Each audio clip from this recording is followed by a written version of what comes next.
মই বাস্তৱনাথ।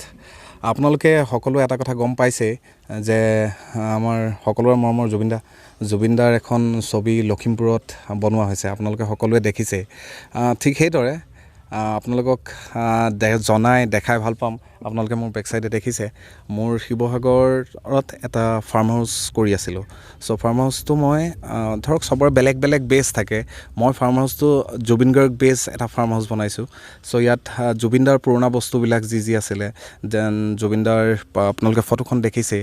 ঠিক সেইদৰে জুবিনদাৰ যিমান পুৰণা কেছেট আছিলে, কেছেটৰ কালেকশ্যনবিলাক, কভাৰবিলাক, চ' সেইবিলাক চব কালেক্ট কৰিছোঁ। আৰু সেইবিলাক কালেক্ট কৰি মই মোৰ ফাৰ্ম হাউচটো অকণমান মিউজিকেল, যিহেতু মই নিজেও গান গাওঁ, জুবিনদাৰ পৰা প্ৰেৰণা পাই মই গান গাবলৈ লোৱা। চ' গতিকে মোৰ ফাৰ্ম হাউচটো অকণমান Zubeen Garg oriented farm house এটা বনাবলৈ চেষ্টা কৰিছোঁ। আশা কৰোঁ আপোনালোকে সকলোৱে ভাল পাব। আৰু জুবিনদাৰ ক্ষেত্ৰত কি ক'ম, জুবিনদা মোৰ কাৰণেতো ভগৱান।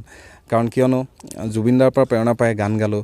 জুবিনদা জেবিত পঢ়িছিলে কাৰণে ময়ো জেবিতে পঢ়িছিলোঁ। মই জুবিনদাক ইমান নিজৰ আপোন লাগে, নিজৰ ভাল লাগে, যাৰ কাৰণে আজি মই এটা প্ৰফেশ্যন আছে, যিটো প্ৰফেশ্যনত মই কাম কৰোঁ, গান গাওঁ। চ' জুবিন গাৰ্গ অৰিয়েণ্টেড এটা ফাৰ্ম হাউচ AS04 BM শিৱসাগৰত তৈয়াৰ কৰি তুলিছোঁ। আশা কৰোঁ যিসকল জুবিন গাৰ্গ প্ৰেমী আছে তেওঁলোক ইয়ালৈ আহিব আৰু আহি ভাল পাব। ধন্যবাদ। গীত গাই ভাল পায়, যেতিয়া আপুনি গীত হয়, মই আপোনালোকে সকলোৱে জানে যে মই ৰেপিং কৰোঁ।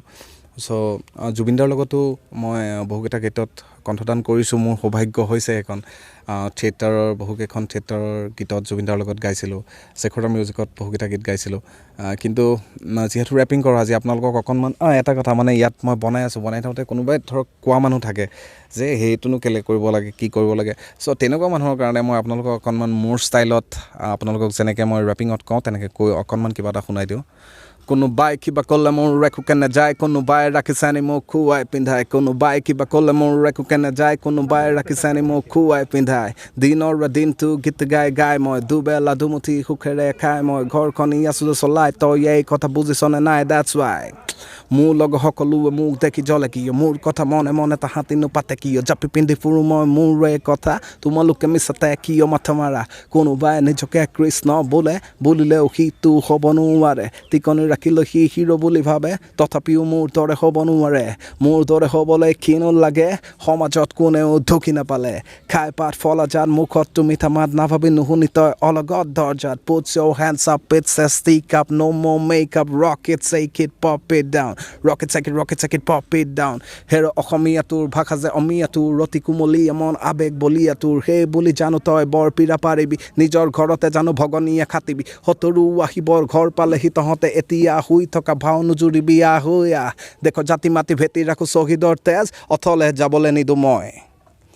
জুবিনদাক লৈ এতিয়া বিভিন্ন ধৰণৰ বিতৰ্ক চলি আছে, আপুনি তাৰ হয়, কি ক'ব? জুবিনদাক লৈ বিতৰ্ক যি অসমত এতিয়া চলি আছে, সেইটো ইন জেনেৰেল মানুহ এজনৰ লগত ঘটিলে সেইটো নহয়। বিতৰ্ক হোৱাৰ মেইন কাৰণটো হ'ল জুবিন গাৰ্গ ডাঙৰীয়া সকলোৰে পৰিচিত, জুবিনদা সকলোৰে মৰমৰ, জুবিনদাৰ লগত চবৰে আৱেগ জড়িত হৈ আছে। সৰু ঘটনা এটাকে যেনেকৈ আমাৰ অসমীয়াত এষাৰ কথা আছে, তিলটোকে তালটো কৰিলে। আজি যদি আপোনালোকে চাব পাৰে, গণেশগুৰিত যিটো ঘটনা হ'ল, সেই ঘটনাটো যদি জুবিনদাৰ বাহিৰে বেলেগ এজন মানুহৰ লগত হ'লহেঁতেন, হয়তো সেইটো কথা আমাৰ কোনেও নাজানিলেহেঁতেন, তাৰ 2-4জন মানুহে জনাৰ বাহিৰে। চ' গতিকে জুবিন গাৰ্গ এজন ইমান ডাঙৰ পাৰ্চনেলিটিৰ, ইমান এজন ডাঙৰ মানুহ, ইমান মৰমীয়াল মানুহ, অসমৰ সকলো মানুহে ভাল পোৱা এজন মানুহ। চ' গতিকে অকণমান কথাতে অকণমান বিতৰ্ক হৈ যায়। আৰু সেইটো আজিৰ কথা নহয়। জুবিন গাৰ্গক আমি যেতিয়াৰ পৰা দেখি আহিছোঁ তেতিয়াৰ পৰাই জুবিনদাৰ লগত কিবা এটা নহয় কিবা এটা বিতৰ্ক থাকে। আৰু সেই বিতৰ্কটো জুবিনদাৰ কাৰণে কোনো হিন্দীত কোৱাৰ দৰে মাইনে নেই ৰেহতা হে।